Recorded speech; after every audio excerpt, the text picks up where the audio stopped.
तो दोस्तों रात का आसमान काफ़ी फैसिनेटिंग होता है नहीं।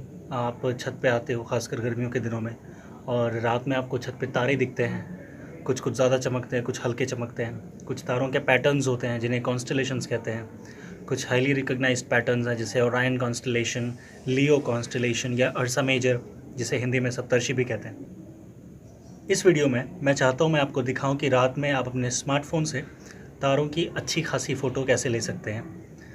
तो मैं जो मोबाइल फ़ोन यूज़ कर रहा हूँ इसके लिए मेरे पास है Realme का 3 Pro, जिसका नेटिव कैमरा ऐप जो है मैं उसके साथ ही आज कोशिश करूँगा ये फ़ोटो लेने की। तो ये आप देख पा रहे हैं मेरी स्क्रीन, और मैं अपनी स्क्रीन से भी बात कर रहा हूँ आपके साथ। आप जो अभी देख रहे हैं ये मेरी स्क्रीन का होम पेज है। अब मैं जाऊँगा अपना नेटिव कैमरा ऐप ऑन करूँगा।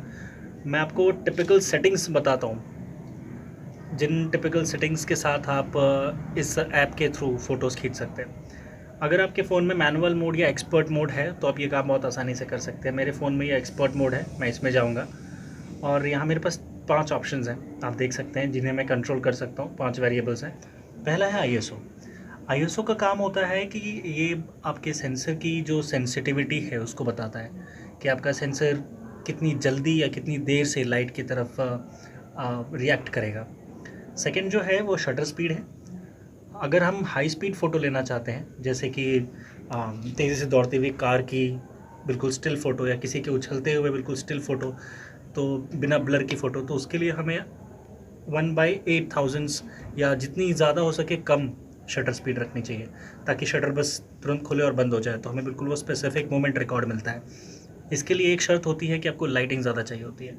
इसके उलट हम जाते हैं पीछे।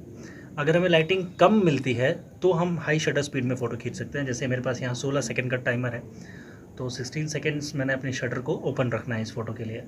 मैंने इसको घटा के मैं कर देता हूँ, फ़िलहाल मुझे जो चाहिए वो 8 सेकंड्स काफ़ी हैं। ISO मैंने 500 रखा है, शटर स्पीड है 8। अब जो चीज़ मैं चेंज करूँगा वो है ऑटो फोकस, जिसे मैं रखूँगा इन्फिनिटी पे यानी 1 पे। वाइट बैलेंस और एक्सपोजर के साथ कोई छेड़छाड़ नहीं। अब इसे ओरिएंट करते हैं जो इमेज हम लेना चाहते हैं। अगर आप स्क्रीन देख पा रहे हैं तो आपको ये जो लेफ़्ट कॉर्नर में जो इमेज दिख रही है ब्लरी सी छोटी सी, वो चाँद है। और उसके अलावा हमें आसमान में शायद ही कुछ दिख रहा है। एक पॉइंट जो यहाँ आपको दिख रहा है वो है वीनस, और ये जो है मून है।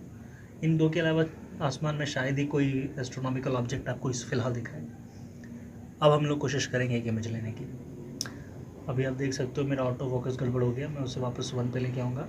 अब हम रेडी हैं क्लिक करने के लिए, लेकिन उसके पहले हाई शटर स्पीड में एक शर्त होती है फ़ोटो क्लिक करने की, वो ये कि आपको हमेशा अपना फ़ोन या जो भी कैमरा आप यूज़ कर रहे हैं उसे हमेशा स्टेबल रखना होता है। इसीलिए मैंने ये ट्राइपॉड यूज़ किया है। स्टेबल रखने के लिए एक और आप काम कर सकते हैं। आप नहीं चाहेंगे कि जब आप क्लिक बटन दबाएं तो ये ब्लरी हो जाए और ये हिल जाए और ये ब्लरी हो जाए इमेज, तो आप बेटर है उसके लिए हमेशा एहतियातन टाइमर यूज़ करें। तो मैंने यहाँ पे 10 सेकेंड्स का टाइमर लगा रखा है। अब मैं इसे क्लिक करता हूँ और वेट करता हूँ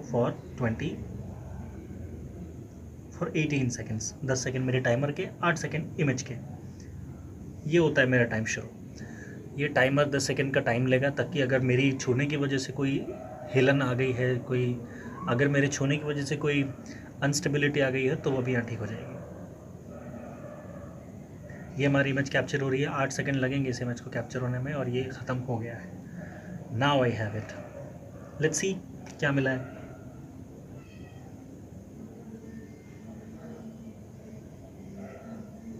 हाँ जी, तो ये इमेज मिला है।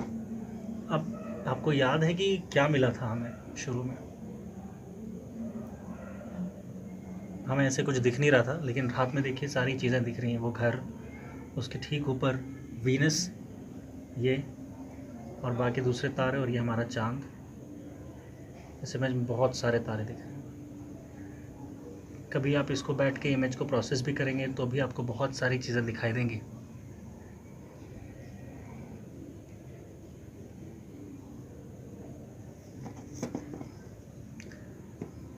तो दोस्तों, आप इन ISO और शटर स्पीड के साथ डिफरेंट कॉम्बिनेशंस में फ़ोटो खींच सकते हैं। खींचिए और मुझे बताइए कि आपकी इमेजेस कैसी बनी। तब तक के लिए गुड बाय।